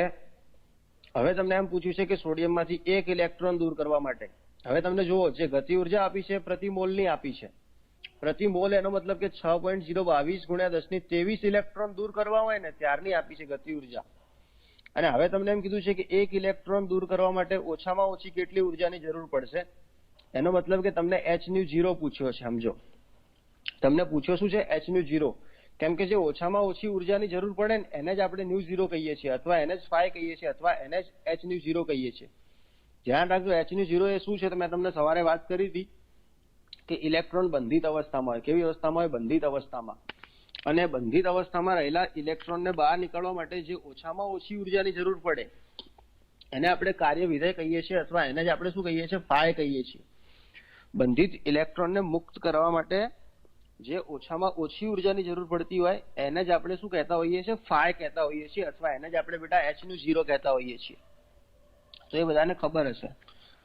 સારું, તો હવે તમને અહીંયા ઓછામાં ઓછી ઉર્જા પૂછી છે, પણ ધ્યાન રાખો ઓછામાં ઓછી ઉર્જા તમને કેટલા માટે પૂછી છે, એક ઇલેક્ટ્રોન માટે પૂછી છે. ક્લિયર? કેટલા માટે પૂછી છે? એક ઇલેક્ટ્રોન માટે. તો દાખલાના અંદર મેઇન કોન્સેપ્ટ આ છે કે જે ઉર્જા પૂછી છે ને એક ઇલેક્ટ્રોનની પૂછી છે, અને ગતિ ઉર્જા આપી છે ને એ મોલમાં આપી છે. તો તમારે શું કરવું પડશે, પહેલા ગતિ ઉર્જાને એક માટે કન્વર્ટ કરવી પડશે. સમજો, ગતિ ઉર્જાને પહેલા એક માટે કન્વર્ટ કરવી પડશે. સારું, તો હવે કેવી રીતે કન્વર્ટ કરીશું? તો આપણે એને અહીંયા એવું કહીશું. સારું, આપણે હવે ઉપર ગણીએ છીએ આ દાખલાને. આપણે એવું કહીશું કે લેમ્બડા છે ને એ 300 નેનોમીટર આપી દીધો છે આપણને. ચલો, લેમ્બડા કેટલો આપ્યો છે? 300 નેનોમીટર. ચલો, એને મીટરમાં કન્વર્ટ કરી દઈએ તો 300 ગુણ્યા 10⁻9 મીટર થશે. ઓકે, અને એના પછી આપણને જે ગતિ ઉર્જા આપી છે એ આપી છે 1.68 ગુણ્યા 10⁵. ઓકે, કિલો જૂલ નહીં, જૂલ પ્રતિ મોલ. જૂલ પ્રતિ મોલ. સારું, તો હવે અહીંયા ધ્યાન આપજો કે આને આપણે એક પરમાણુ માટે કન્વર્ટ કરવી પડશે. તો આનો મતલબ શું છે કે 6.022 ગુણ્યા 10⁻23 પરમાણુ હોય ને તો એની ગતિ ઉર્જા આટલી થશે, મતલબ આટલા ઇલેક્ટ્રોનની આટલી થશે ગતિ ઉર્જા. તો આપણે એમ કેવું પડશે કે એક ઇલેક્ટ્રોનની ગતિ ઉર્જા કેટલી. ચલો, તો એનો આન્સર શું આવશે? એનો આન્સર આવો આવશે, 1.68 ગુણ્યા 10⁵ ભાગ્યા 6.022 ગુણ્યા 10⁻23. તો આ જે ગતિ ઉર્જા થશે બેટા, આ ગતિ ઉર્જા થશે એક પરમાણુ માટેની. ક્લિયર? તો પહેલા ગતિ ઉર્જા એક પરમાણુ માટેની આ છે. હવે આનો જે બી ભાગાકાર કરીને તમારે આન્સર આવતો હોય એ ધારો કે આન્સર XYZ છે. હવે હું કોઈ બી ના આન્સર અહીંયા લાવવાનો નથી. આનો ભાગાકાર કરીને જે બી આન્સર આવતો હોય એ આન્સર ધારો કે તમારો XYZ છે. ચલો, તો આવી રીતે તમને ગતિ ઉર્જા કેવી મળી જશે. ઓકે, તમારે શું લાવવું છે? H0, પણ એના પહેલા તમારે આયનીકરણ ઉર્જા લાવવી પડશે. તો ચલો, આયનીકરણ ઉર્જા આના ઉપરથી મળી જશે, લેમ્બડા ઉપરથી. તો બહુ ઈઝી છે કે તમે લેમ્બડા ઉપરથી આયનીકરણ ઉર્જા લાવી શકો છો. કેવી રીતે? તો તમે આવું કરશો, E ઇઝ ઇક્વલ ટુ, ચલો, E ઇઝ ઇક્વલ ટુ શું છે? Hc by lambda. તમારું જે સૂત્ર છે આવું છે, E is equal to Hc by lambda. તો બેટા એની અંદર હવે તમારે શું કરવાનું છે? H ની અને C ની કિંમત મૂકવાની છે, અને લેમ્બડા કેટલો છે? 300 ગુણ્યા 10⁻9. ઓકે, તો આના ઉપરથી તમને ધારો કે ABC જૂલ જે મળ્યો એ લેમ્બડા મળ્યો, પણ હવે આને એ પ્રત્યેક પરમાણુનો મળ્યો. ધ્યાન રાખજો, એક પરમાણુનો મળ્યો. કેમ એક પરમાણુનો? કેમ કે અહીંયા એક લખેલું છે. તમારે વિચારવાનું છે બેટા કે અહીંયા એક લખેલું છે, મતલબ કે અહીંયા એક પરમાણુની વાત ચાલે છે. ક્લિયર? તો આ તમારી થઈ ગઈ ઈ, મતલબ કે આયનીકરણ ઉર્જા. સારું, હવે તમારું સૂત્ર શું છે એ સમજજો. ચલો,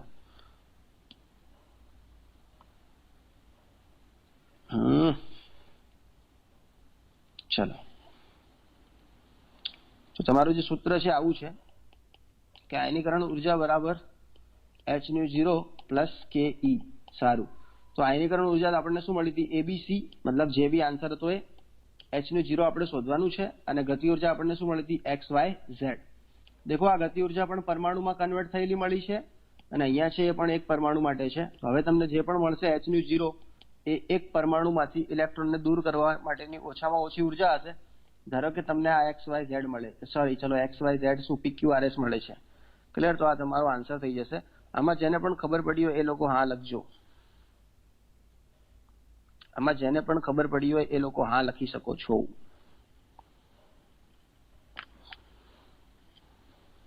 લખો કે હા. ટિંગ ટણાંગ ટિંગ ટણાંગ ટિંગ ટણાંગ ટિંગ ટણાંગ ટિંગ ટણાંગ ટિંગ ટણાંગ ટણિંગ ટણિંગ ટણિંગ ટણિંગ ટણિંગ ટણિંગ ટણિંગ ટણિંગ ટણિંગ ટણિંગ ટણિંગ ટણિંગ ટણિંગ ટણિંગ ટણિંગ. હવે આના ઉપરથી જે પ્રેક્ટિસના MCQ છે ને એ તમને કાલ આપવામાં આવશે. આના ઉપરથી જે પ્રેક્ટિસ માટેના MCQ છે એ. ઓકે, સારું, તો આ વાત છે. ચલો, આ ફોટો ઇલેક્ટ્રિક ઇફેક્ટ માટેની વાત હતી. એના સિવાય તમારી બુકમાં જે MCQ હતા ફોટો ઇલેક્ટ્રિક ઇફેક્ટ ઉપરથી મેં તમને કહી દીધા. બીજી તમને જે આકૃતિ આપી છે ધ્યાન રાખજો. હવે આ જે આકૃતિ છે હકીકતમાં આઈન્સ્ટાઈનની છે નહીં.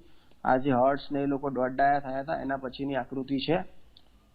જે બાકીના જે સાયન્ટિસ્ટ હતા ને હર્ટ્ઝ ને બર્ડ્સ ને બધા ડોટ ડાયા થઈ ગયા હતા એના પછીની આ આકૃતિ છે. ક્લિયર? તો ધ્યાન રાખજો આ જે આકૃતિ છે એ રિયલમાં કોઈ આઈન્સ્ટાઈનની છે નહીં. તો આ હર્ટ્ઝ ને બધાની આકૃતિ છે પાછળથી. સારું સારું. એ આકૃતિમાં એ સમજાયું છે કે આ ધાતુની એક પ્લેટ આ ધાતુની એક ઉભારો મને જોવા દો. હા, આ ધાતુની એક પ્લેટ છે.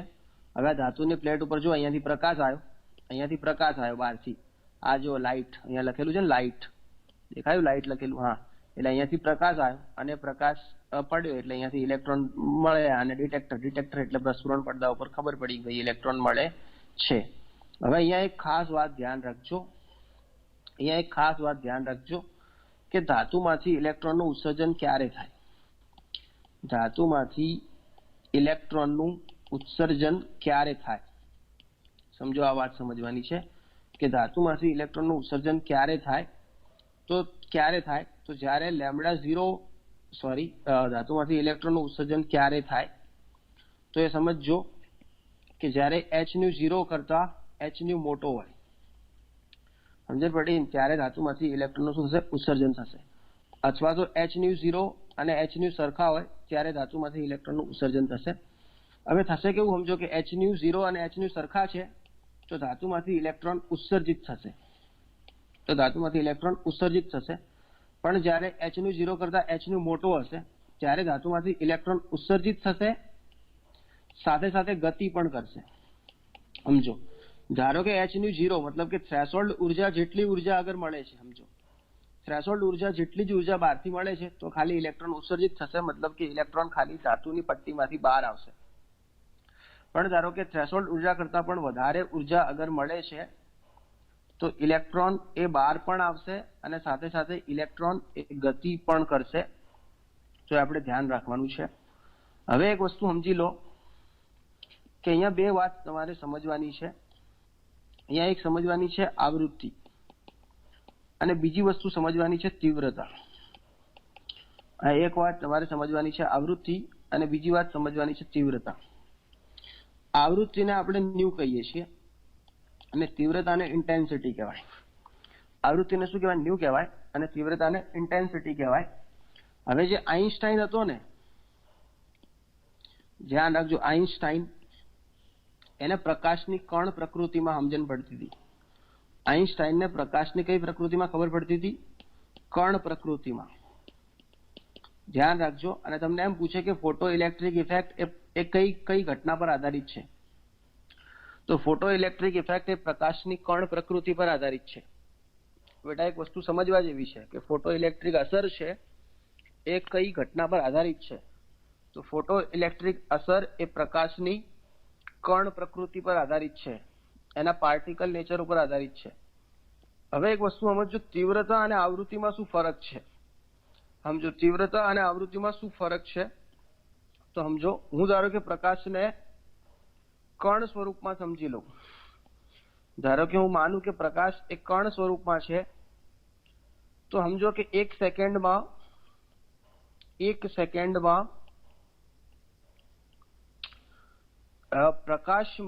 પ્રકાશના કિરણમાં જેટલી ફોટોનની સંખ્યા હશે, સમજો જેટલી ફોટોનની સંખ્યા હશે તેને તીવ્રતા કહેવાશે. તેને તીવ્રતા કહેવાશે.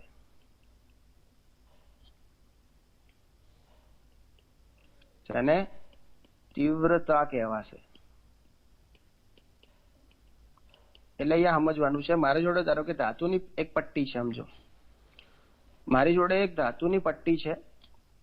હવે એના અંદર ઇલેક્ટ્રોન શું હોય? ઇલેક્ટ્રોન.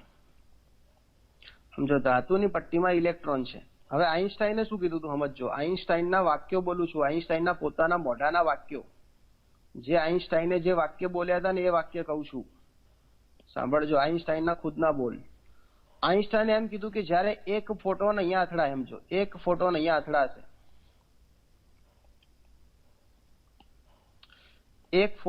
અથડાશે, मतलब કે 1 ફોટોન અથડાય તો 1 ઇલેક્ટ્રોન નીકળે. સમજો આઈન્સ્ટાઈનનું એમ કહેવું હતું કે 1 ફોટોન અથડાય તો 1 ઇલેક્ટ્રોન નીકળે, એવું આઈન્સ્ટાઈનનું કહેવું હતું. બીજું આઈન્સ્ટાઈનના વાક્યો શું હતા? વાક્યો બધા સાંભળવા જેવા છે આઈન્સ્ટાઈનના. આઈન્સ્ટાઈનનું પહેલું વાક્ય હતું કે 1 ફોટોન અથડાય તો 1 ઇલેક્ટ્રોન નીકળે. એના પછી બીજું વાક્ય હતું કે જેવો ફોટોન અથડાય એક પણ ક્ષણની રાહ જોયા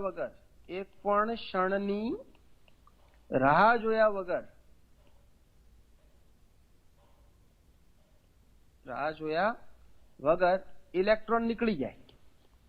મતલબ કે જેવું ફોટોનનું અથડાવવું એવું ઇલેક્ટ્રોનનું નીકળવું. સમજો, વચ્ચે કોઈ રાહ નહીં જોવાની, વચ્ચે કોઈ બાયા બકરી વેડા કરવાના જ નહીં, બૈરા વેડા. સમજો, જેવો ફોટોન અથડાયો એવું તરત ઇલેક્ટ્રોન નીકળી જશે, એવું આઈન્સ્ટાઈનનું કહેવું હતું કે જેમ ફોટોન ટકરાશે એવો તરતનો તરત ઇલેક્ટ્રોન નીકળી જશે. ઇલેક્ટ્રોન એક ક્ષણ માટે પણ એમ કે રાહ નહીં જોવે. તો આવું આઈન્સ્ટાઈનનું કહેવું હતું.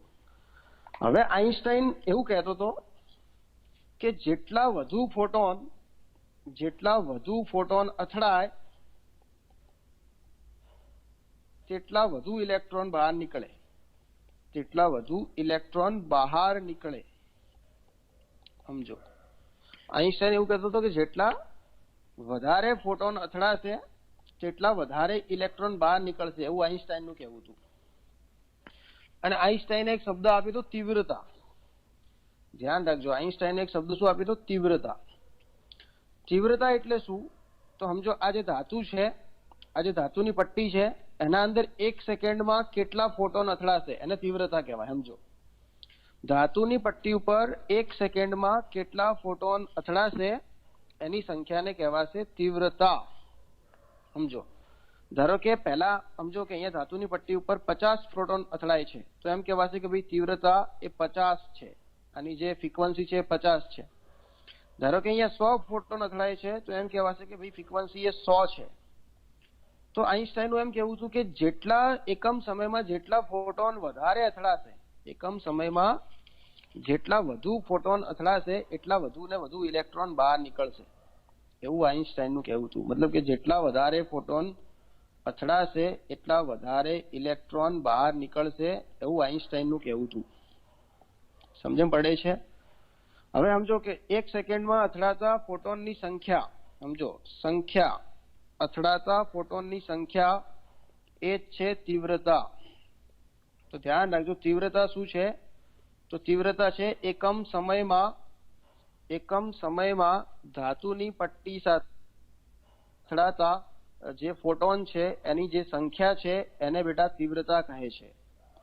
એકમ સમયમાં ધાતુની પટ્ટી સાથે અથડાતા ફોટોનની સંખ્યા એને કહેવાય છે તીવ્રતા. તો આ એક વસ્તુ અહીંયા સમજવા જેવી છે.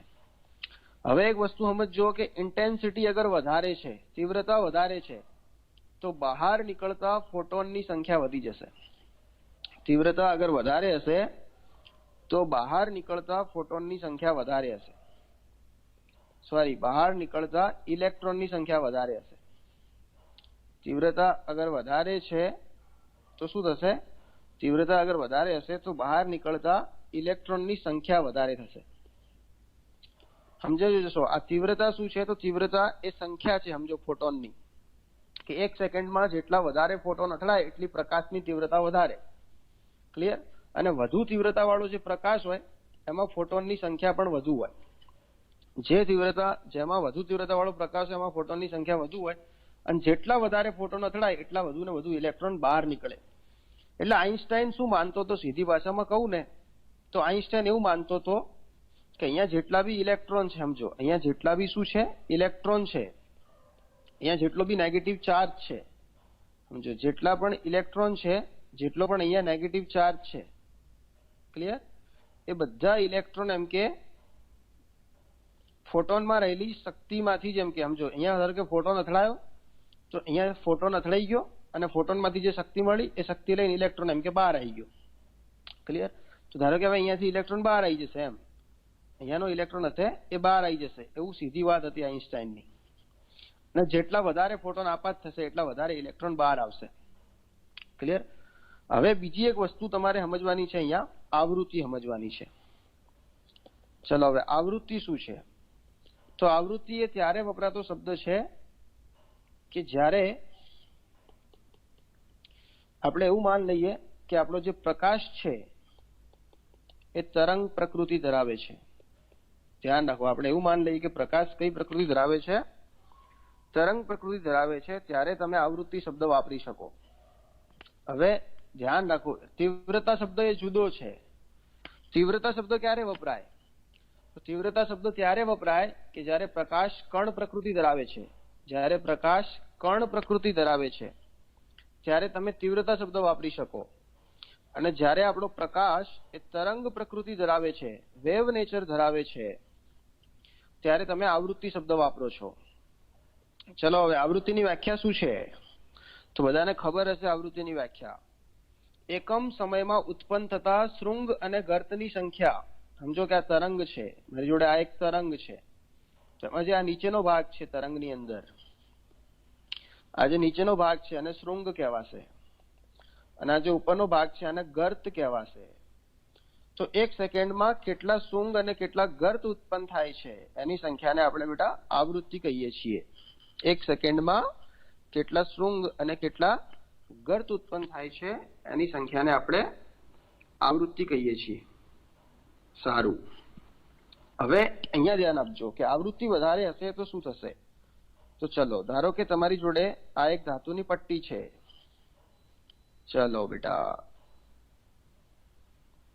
તમારી જોડે આ એક ધાતુની પટ્ટી છે. સમજી લો કે તમારી જોડે આ એક ધાતુની પટ્ટી છે.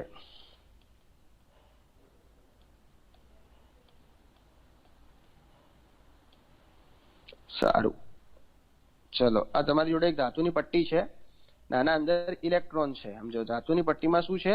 ઇલેક્ટ્રોન છે. સારું, હવે અહીંયા સમજો વાત શું છે. ધાતુની પટ્ટીમાં ઇલેક્ટ્રોન છે. ઓકે, હવે આવૃત્તિ એને એ ન્યુ છે. સમજો આવૃત્તિ એ શું છે? ન્યુ છે. ક્લિયર? હવે એમ કીધું હતું કે જો ન્યુ ઝીરો આવૃત્તિ હશે તો ઇલેક્ટ્રોન મુક્ત થશે. સમજો ન્યુ ઝીરો આવૃત્તિ હશે તો શું થશે? ઇલેક્ટ્રોન મુક્ત થશે. ક્લિયર? હવે ધારો કે ન્યુ ઝીરો આવૃત્તિ હશે ને તો ઇલેક્ટ્રોન મુક્ત થશે એવું કીધું હતું. અહીંયા સમજો કે ન્યુ ઝીરો જેટલી આવૃત્તિ હશે તો શું થશે? ઇલેક્ટ્રોન મુક્ત થશે. અને એના કરતા ધારો કે આવૃત્તિ ઓછી છે તો એમ કે ઇલેક્ટ્રોન મુક્ત થશે નહીં. સારું, હવે હું તમને સમજાવું કે મારા જોડે અગર ન્યુ ઝીરો કરતા વધારે આવૃત્તિ છે, બરાબર, ન્યુ ઝીરો કરતા વધારે આવૃત્તિ છે તો ઇલેક્ટ્રોન મુક્ત થાય કે ના થાય? ચલો હવે હા કે ના માં કમેન્ટ બોક્સમાં આન્સર આપો. ન્યુ ઝીરો કરતા વધારે આવૃત્તિ છે તો ઇલેક્ટ્રોન મુક્ત થાય કે ના થાય?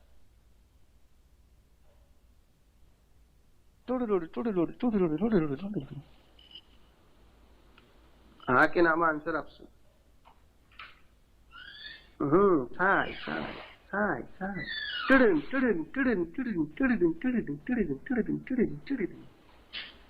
ઓકે, સારું. તો એનો મતલબ એમ છે કે હું આવૃત્તિ વધારું છું તો ઇલેક્ટ્રોન મુક્ત થાય છે. સારું, તો હવે હું આવૃત્તિ વધારતો જ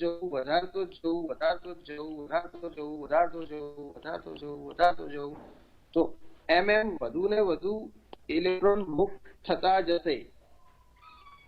ચલો વિધાન સાચું કે ખોટું? ચલો વાય ઓર એન?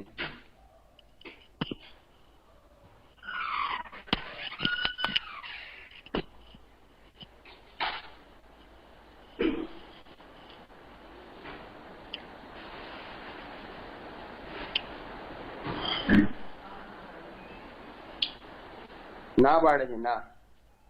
ધ્વનિ દેવો ના પાડે. બોલો ભાઈ.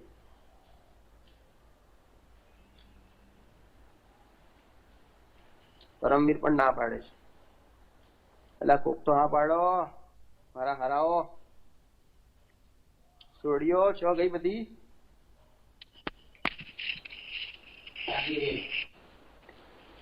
કોણ આજે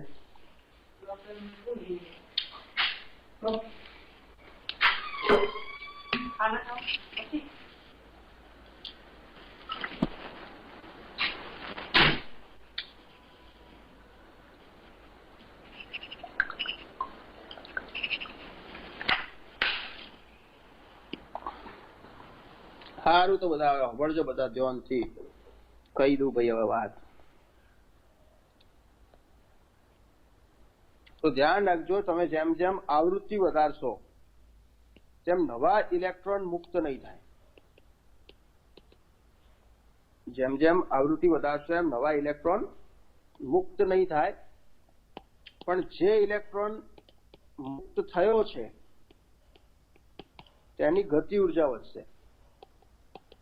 તેની ગતિ ઉર્જા વધશે.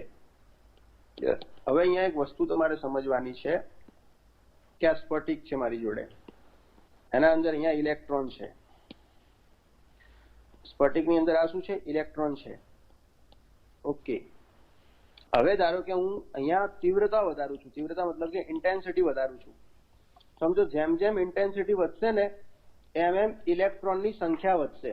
મતલબ કે મુક્ત થતા ઇલેક્ટ્રોનની સંખ્યા વધશે. જેમ જેમ ઇન્ટેન્સિટી એટલે કે આવૃત્તિ વધશે એમ એમ નવા ઇલેક્ટ્રોન મુક્ત થશે. અગર હું ઇન્ટેન્સિટી વધારું છું, મતલબ કે હું શું વધારું છું? તીવ્રતા વધારું છું. ધ્યાન રાખો, અહીંયા હું બેટા શું વધારું છું?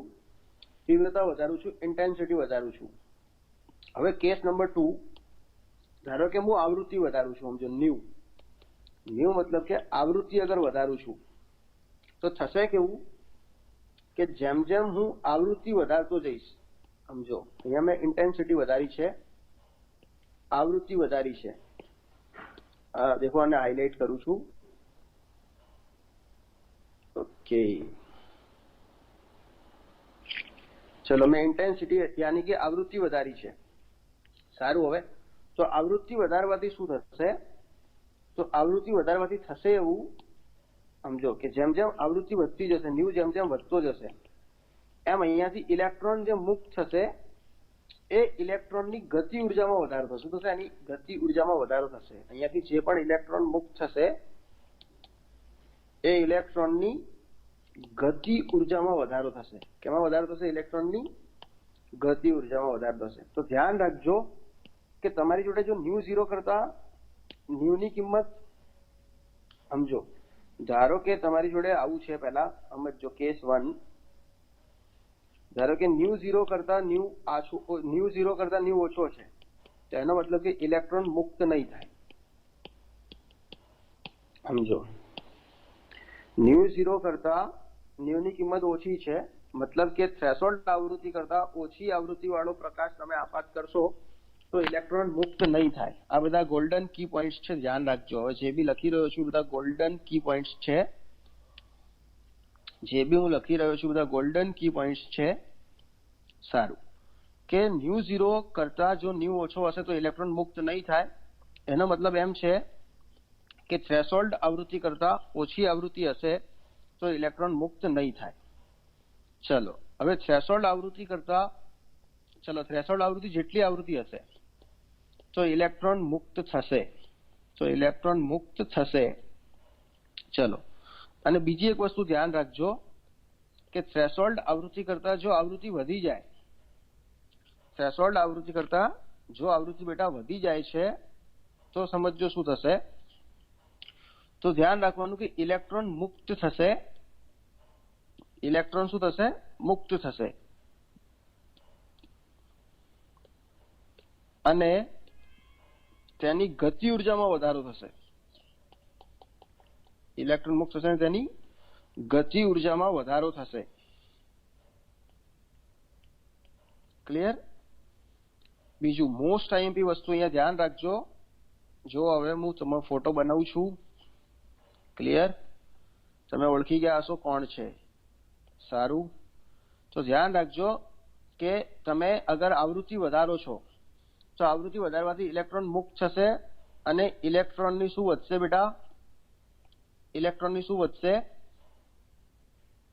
તો ઇલેક્ટ્રોનની ગતિ ઉર્જા વધશે. ઇલેક્ટ્રોનની સંખ્યામાં વધારો નહીં થાય. સંખ્યામાં વધારો નહીં થાય. તો ધ્યાન રાખજો, આવૃત્તિ વધારવાથી ઇલેક્ટ્રોનની સંખ્યામાં વધારો થતો નથી, માત્ર ઇલેક્ટ્રોનની ગતિ ઉર્જામાં વધારો થાય છે. ઇલેક્ટ્રોનની સંખ્યા વધારવા માટે તમારે તીવ્રતા વધારવી પડે છે. ઇલેક્ટ્રોનની સંખ્યા વધારવા માટે શું વધારવી પડે છે? તીવ્રતા. તો અહીંયા એક ફરક સમજવાનો છે તીવ્રતા અને આવૃત્તિમાં. તીવ્રતા એ શું છે? તો જ્યારે પ્રકાશને આપણે કણ પ્રકૃતિ તરીકે સ્વીકારીએ છીએ ત્યારે પ્રકાશના કણ પ્રકૃતિ તરીકે જ્યારે આપણે પ્રકાશને સ્વીકાર લઈએ છીએ એ વખતે એમ કે પ્રકાશના 1 સેકન્ડમાં જેટલા પણ ફોટોન એ ધાતુની સપાટી પર અથડાય છે તેને તીવ્રતા કહે છે. આઈન્સ્ટાઈને એમ કીધું હતું કે એક ફોટોન અથડાશે તો એક ઇલેક્ટ્રોન મુક્ત થશે. મતલબ કે જેટલા વધારે ફોટોન અથડાશે એટલા વધારે ઇલેક્ટ્રોન મુક્ત થશે. તો ધ્યાન રાખજો, તીવ્રતા વધારવાથી ઉત્સર્જિત ફોટોનની સંખ્યા વધે છે. સમજી લેજો, તીવ્રતા વધારવાથી ઉત્સર્જિત ફોટોનની સંખ્યા વધે છે. તીવ્રતા વધારવાથી ઇલેક્ટ્રોનની ગતિ ઉર્જા વધતી નથી. ધ્યાન રાખજો, મતલબ કે તમે તીવ્રતા વધારશો ને, તમે ધારો કે ઇન્ટેન્સિટી વધારશો તો એ શું કરશે? ઇલેક્ટ્રોનની સંખ્યા વધારશે બહાર નીકળવાની. પણ તમે ધારો કે આવૃત્તિ વધારશો તો એ બહાર નીકળતા ઇલેક્ટ્રોનની સંખ્યાને નહીં વધારે.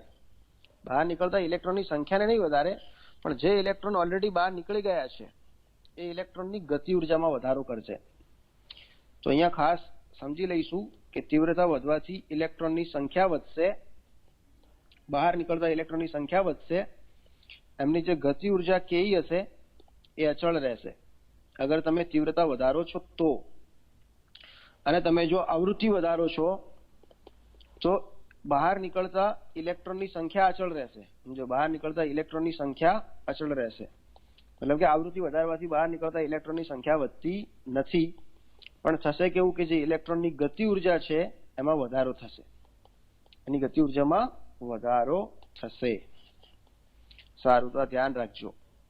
અને બીજી એક વસ્તુ કે ધારો કે તમને એમ પૂછે કે આ બંને વચ્ચેનો ગ્રાફ શું છે, સમજો આવૃત્તિ અને તીવ્રતા, આ છે તીવ્રતા અને આ છે આવૃત્તિ, એમના વચ્ચેનો ગ્રાફ શું છે? તો ધ્યાન રાખજો, હું ગ્રાફ દોરી દઉં છું. એમના વચ્ચેનો ગ્રાફ આવો છે. જે તીવ્રતા અને આવૃત્તિ વચ્ચેનો ગ્રાફ છે એ આવો છે. સારું, તો અહીંયા ધ્યાન રાખજો, આ જે ગ્રાફ છે તીવ્રતા અને આવૃત્તિ વચ્ચેનો, તો ગ્રાફ પણ આમ જોવા જઈએ તો આઈએમપી ગણી શકાય. તીવ્રતા અને આવૃત્તિ વચ્ચેનો ગ્રાફ પણ આમ જોવા જઈએ તો આઈએમપી છે. તો ધ્યાન રાખજો, તીવ્રતા અને આવૃત્તિ વચ્ચેનો જે ગ્રાફ છે બેટા આવો છે. ક્લિયર? તો આ સમજી લઈશું કે તીવ્રતા અને આવૃત્તિ વચ્ચેનો જે ગ્રાફ છે એ આવો છે. આમ જોવા જઈએ તો આવૃત્તિ અને તીવ્રતા એકબીજાને સમપ્રમાણમાં છે, કે આવૃત્તિ વધવાથી તીવ્રતા વધે, પણ તો બી અહીંયા જે એમના અર્થ નીકળે છે ને બંને અર્થ અલગ અલગ છે. એટલે ખાસ ધ્યાન આપજો કે આવૃત્તિ વધવાથી શું થશે અને તીવ્રતા વધવાથી શું થશે. ચલો હવે હું એક વાક્ય લખું છું, તમારે સાચું છે કે ખોટું છે મને કહેવાનું છે. ચલો, આવૃત્તિ વધવાથી ધારો કે તમે આવૃત્તિ વધારો છો શું પૂછવું તું મારે? ચલો, હા, આવૃત્તિ વધવાથી ગતિ ઉર્જામાં વધારો થાય છે, એ વાત તો સાચી છે, પણ બીજી એક વસ્તુ પૂછવી હતી મારે. ઓકે, હા, ચલો, પ્રશ્ન યાદ આવી ગયો શું પૂછવો તો. ચલો, મારી જોડે અહીંયા એક મતલબ ધાતુની પ્લેટ છે, ધાતુની અહીંયા પ્લેટ છે. ચલો, ધાતુની પ્લેટમાં અહીંયા ઇલેક્ટ્રોન છે. શું છે? ઇલેક્ટ્રોન છે. ચલો, આ બધા ઇલેક્ટ્રોન છે, સમજી લેજો, આ બધા શું છે? ઇલેક્ટ્રોન છે. સારું, હવે હું અહીંયા એક આપાત પ્રકાશ કરું છું અને હું ધીમે ધીમે પ્રકાશની તરંગ લંબાઈમાં વધારો કરું છું. ચલો, હું ધીમે ધીમે પ્રકાશની શું કરું છું? તરંગ લંબાઈમાં વધારો કરું છું. તો એના માટે સાચું વિધાન શું છે? ધીમે ધીમે પ્રકાશની તરંગ લંબાઈમાં વધારો કરું છું તો એના માટે સાચું વિધાન શું છે? તમારે મને કહેવાનું છે કે ભાઈ સાચું વિધાન શું છે. ચલો, તો ઉત્સર્જિત ઇલેક્ટ્રોનની સંખ્યા વધશે. ઉત્સર્જિત ઇલેક્ટ્રોનની સંખ્યા વધશે. ચલો, પહેલું ઓપ્શન એવો છે કે ઉત્સર્જિત ઇલેક્ટ્રોનની સંખ્યા વધશે. આ પહેલો ઓપ્શન છે. ઉત્સર્જિત ઇલેક્ટ્રોનની સંખ્યા વધશે. આ પહેલો ઓપ્શન છે. ક્લિયર? ઉત્સર્જિત ઇલેક્ટ્રોનની સંખ્યા વધશે. બીજો છે કે ઉત્સર્જિત ઇલેક્ટ્રોનની ગતિ ઉર્જા વધશે. ચલો, ત્રીજો ઓપ્શન છે ઉત્સર્જિત ઇલેક્ટ્રોનની ગતિ ઉર્જા ઘટશે. અને ચોથો ઓપ્શન છે ઉત્સર્જિત ઇલેક્ટ્રોનની સંખ્યા ઘટશે. ઉત્સર્જિત ઇલેક્ટ્રોનની સંખ્યા ઘટશે. ચલો, આપાત પ્રકાશની તરંગ લંબાઈમાં વધારો કરવાથી શું થાય? ABCD ફટાફટ કમેન્ટ બોક્સમાં આન્સર આપો.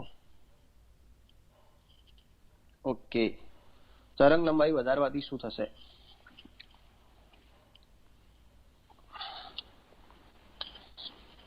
ABCD આન્સર આપવાનો છે.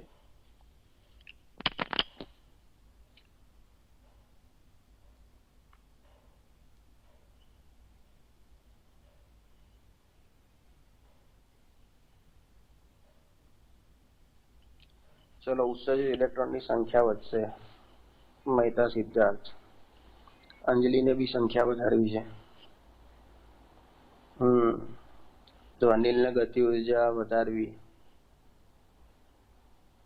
રાજને ગતિ ઉર્જા ઘટાડવી.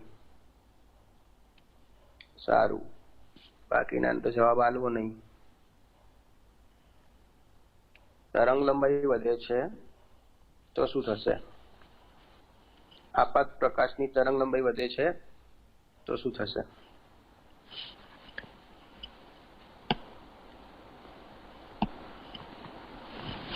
सारू, तो यहाँ पे कौन बनेगा करोड़पति के विजेता है? राज पटेल. आंसर सी આવશે. બરાબર, વેરી ગુડ.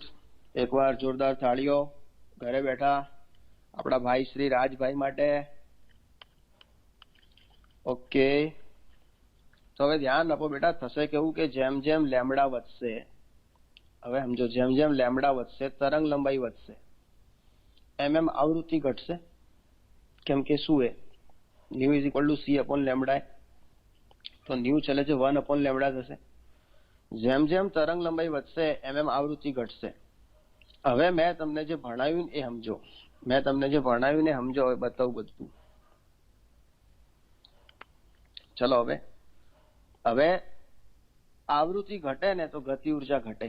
આવૃત્તિ ઘટે શું થાય? ગતિ ઉર્જા ઘટે.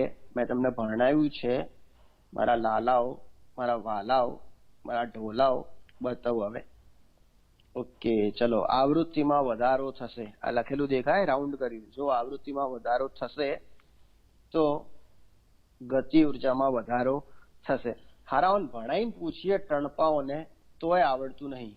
લો હવે ચોરસ કરીને બતાવું કે આવૃત્તિમાં વધારો થશે તો ગતિ ઉર્જામાં વધારો થશે. જોયું? ઓકે, તો રાજનો આન્સર અહીંયા સાચો છે. તો આ ધ્યાન રાખજો. હવે સારું, હવે બીજો એક પ્રશ્ન પૂછું છું કે હું આપાત જે પ્રકાશ છે, સમજો અહીંયા ધાતુ છે, એના અંદર અહીંયા ઇલેક્ટ્રોન છે, ક્લિયર? એના ઉપર જે આપાત પ્રકાશ છે એની તીવ્રતામાં વધારો કરું છું. આપાત પ્રકાશની તીવ્રતામાં વધારો કરું છું તો કયો વિકલ્પ સાચો છે? તો કયો વિકલ્પ સાચો છે? ક્લિયર? કયો વિકલ્પ સાચો છે? ચલો, પહેલો વિકલ્પ છે વધુ ઇલેક્ટ્રોન ઉત્સર્જિત થશે. બીજો વિકલ્પ છે કે ઇલેક્ટ્રોનની ગતિ ઉર્જા વધશે. ઇલેક્ટ્રોનની ગતિ ઉર્જા વધશે. ઇલેક્ટ્રોનની કાઇનેટિક એનર્જી વધશે. બીજો વિકલ્પ ક્લિયર? અહીંયા ઇલેક્ટ્રોન. ત્રીજો વિકલ્પ છે કે ઇલેક્ટ્રોન ઓછા ઉત્સર્જિત થશે. ઇલેક્ટ્રોન ઓછા ઉત્સર્જિત થશે, મતલબ જે ઇલેક્ટ્રોન છે એ ઓછા ઉત્સર્જિત થશે. ચોથો વિકલ્પ છે કે ઇલેક્ટ્રોનની ગતિ ઉર્જા અચળ રહેશે.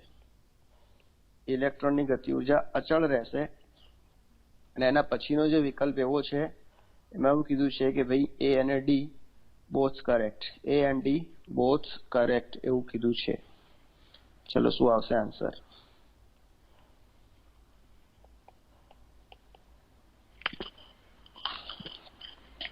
તો આન્સર ઈ આવશે. શું આવશે answer? A and D both correct. ધારો કે તમે ઇન્ટેન્સિટી વધારો છો તો ઇલેક્ટ્રોનની સંખ્યા વધશે બહાર નીકળતા, પણ એની ગતિ ઉર્જા શું રહેશે? અચળ રહેશે.